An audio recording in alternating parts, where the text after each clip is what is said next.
back to my channel. I'm Liam. Big news this week with Dusty out for the rest of the season. He probably is the main talking point in this trade talk video, with people having limited trades left. People have different options to bring in for him. I'll talk about the possible, if you've got no cash, people around him that are solid options. If you've got about 50k in the bank, solid options are there, and then no-brainers if you've got that 200k in the bank, one trade left to go to a primo in the Dangerfield, like Hall, Zorkos. They're all top forwards. And a possible couple of midfielders that, if you do have a little bit of DPP with Dusty, who you could look to bring in this week. But if you do have a few trades left, there's still a couple of solid rookies, two in fact, that are pretty not right for the picking in Connor West and Sam Durham. 102k basement price. You don't need a rush to bring one of them in.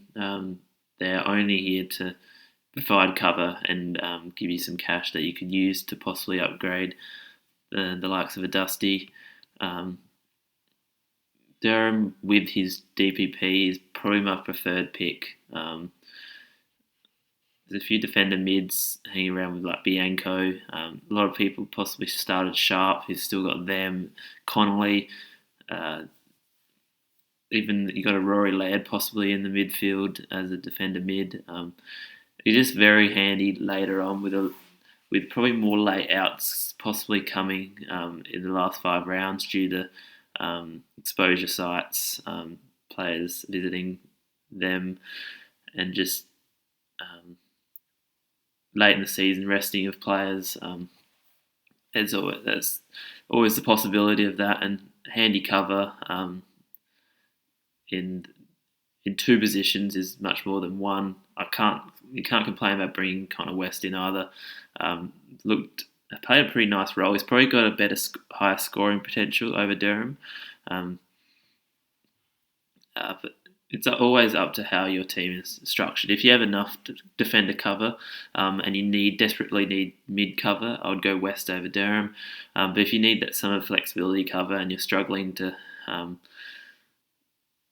field that full 22, I think Durham is probably more of a safer pick for that reasoning. But you can't go wrong with either, and they're very nicely priced at 102k. And as I said before, you don't need to bring him in this week. Probably next week's the last week you could, because it takes 3 weeks for their prices to rise. But yeah, any of those two, bring him in, and then look to upgrade the likes of Dusty with the cash you've produced from there, or another upgrade in your team, possibly Nick Haynes, who's maybe none of you have him. Maybe I'm the only one. Or if you're in luxury, possibly being able to upgrade a Taranto, pick McCluggage. Again, I don't think many of you have them, but people that are underperforming that you could utilise that cash with. Sorry for my rambling on for that. Rookies, most people be here to see what they want to do with Dusty this week. I'll start off with, if you have absolutely no cash, who you can bring him in for. I've got 4 options which I don't mind this week around his price bracket. My number 1 pick would be Sheeva Bolton. Looked his numbers, averaging 90. He had 3 weeks of poor form. He's dropped his price significantly. He's pretty much at his bottom price now, and at 420, he's an absolute bargain. He's playing full, about 75% midfield, kicking goals when he's up forward, and with Dusty now out, he's got to shoulder the load a little bit more. So he's certainly number 1 option for me. I already have him, but they also make 20 odd K. handy little cash grab as well. If you needed, if you're just short of cash, so he's number one. Another option which I don't mind playing a bit more midfield time at the Blues is Matty Kennedy. 100 last week, 94 in his last three, but certainly playing more on the ball. And it's just, you can't have the ball in Walsh's hands all the time. And if Walsh does get a little tag or something, I feel like he's the one that will benefit from that. I see his floor being probably 95 for the 95 for the rest of the year. It's a very handy option as a forward mid as well, and it would be a solid with the lack of forward dominance this year in Supercoach. He's a solid pick. Next to him, Taron Thomas has hit a bit of form. He's probably not my favourite of picks. You saw it. He was at like 70 at halfway through the second quarter last week. He's got he does have a ceiling. I just don't think he's got the ability to be consistent throughout the games. He's got to be a talent. We probably watch him out for next year. We price about 80 with the ability of going 100. So he's certainly an option you could look at next year, but he's a good young kid, but just wouldn't be paying $430 for him. If I can find him, Lance Franklin's another one. Look, you're saying averaging 86 his last three, but he's scored 300, 3 or 400. He's only missed out once in his last 5 weeks, and that was against the Bulldogs. Against a tough matchup. Run home's pretty handy. Sydney don't have any overly tough teams to face against. And his history before, he can go absolutely massive if he gets going. So if you want to, of course, injury worry is something that has to be noted. That's why he's a little bit lower on my list. But it'll be scary coming up against a Franklin, especially. I think I forgot who he plays, and even against Freo this week, could go huge. So, and it will be a little bit of a pod at 2% ownership. So that's if around his price bracket. If you've got a little bit more cash that you're wanting, that you've got in hand, who I brought in last week, Jordan DeGoey. He's only 55k off his starting price, so he's had the history of scoring all right, playing a much better role in the last 5 weeks. As you've seen, 107 in his last 5, pretty consistent performer in that midfield. Collingwood is not going to go anywhere in that midfield, so I was happy bringing him in last week, and I feel like he's still a solid option at $4.90. Ideally, Marshall would have been probably the best pickup for Martin this week with his increase of time on ground, increase of scoring. However, unfortunately, visiting exposure site is out for 2 weeks, so he shouldn't be picked up this week. But just be a handy option in a couple of weeks' time if you do have trades left by then. But that was unfortunate. Stringer is probably my next pick. I know it looks like I'm going down in averages, but like DeGoey, his role is there. A lot more midfield time. Kicked 4 goals last week to go along with it. He won't get tagged. And he's got, as seen the last 4 or 5 weeks ago, was it? He's got a massive ceiling. So if he gets going, he could make or break a league matchup.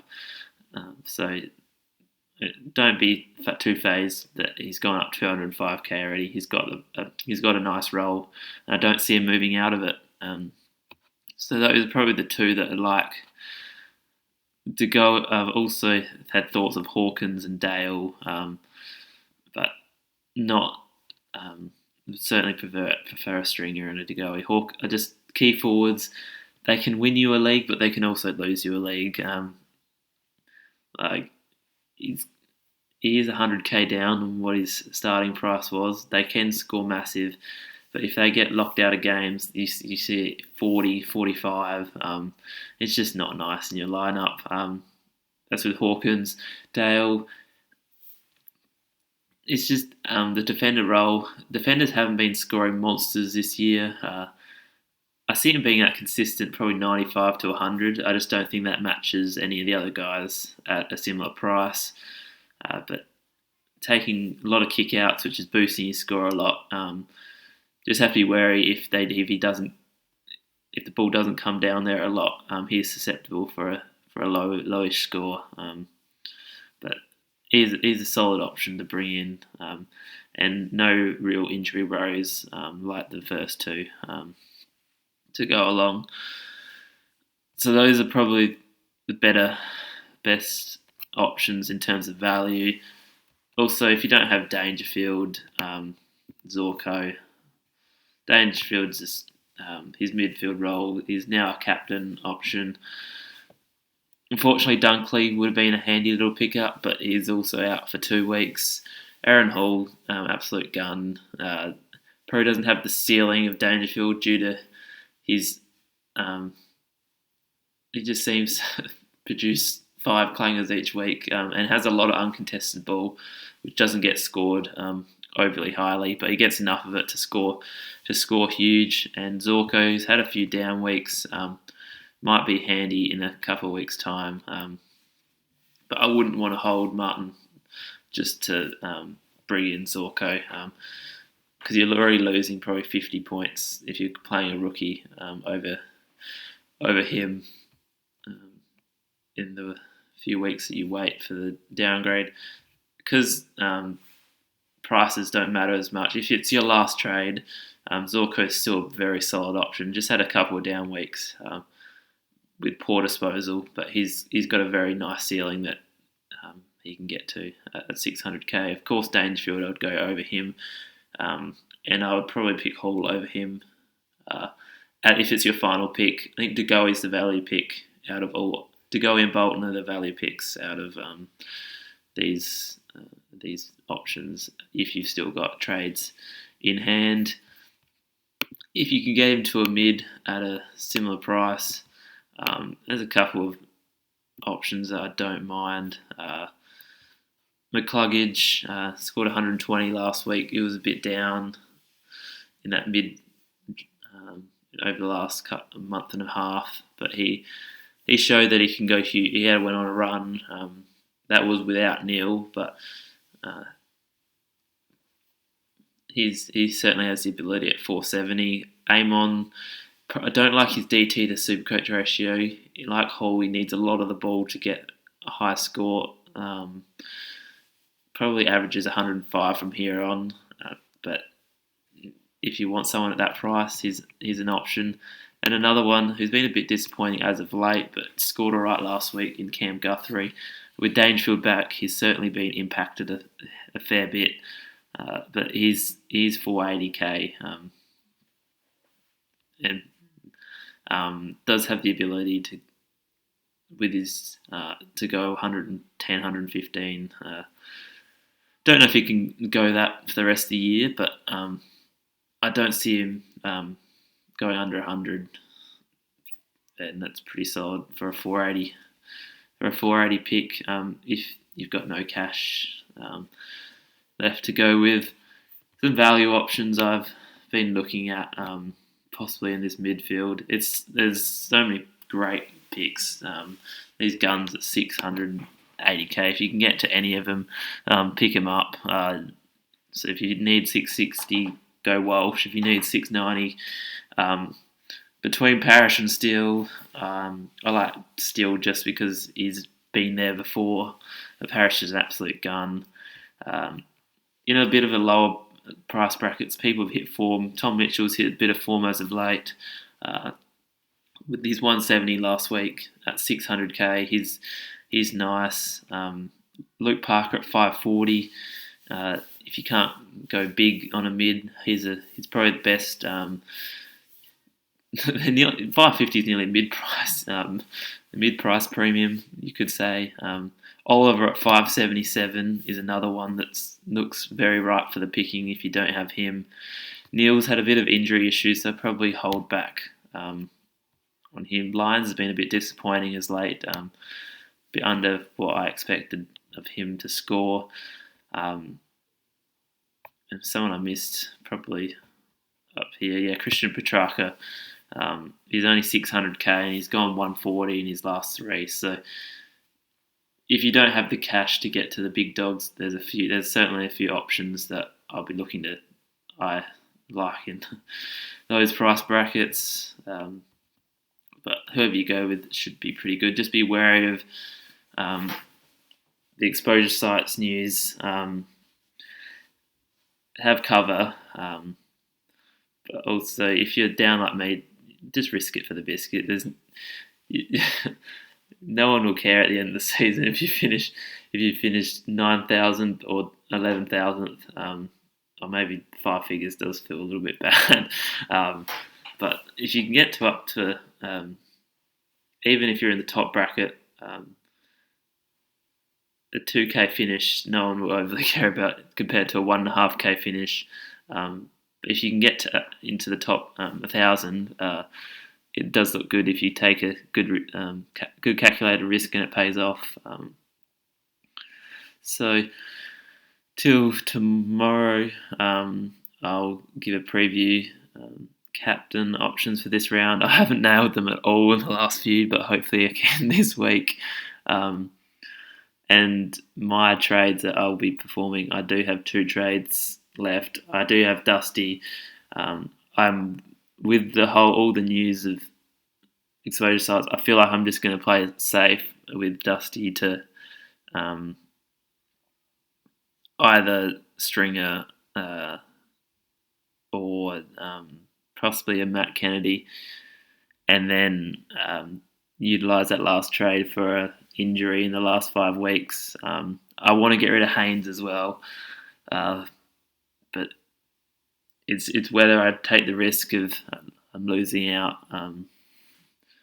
later on the year or save that trade. But I'll talk more about that tomorrow. Far out, my English is terrible, but you get what I mean. Stay safe, everyone.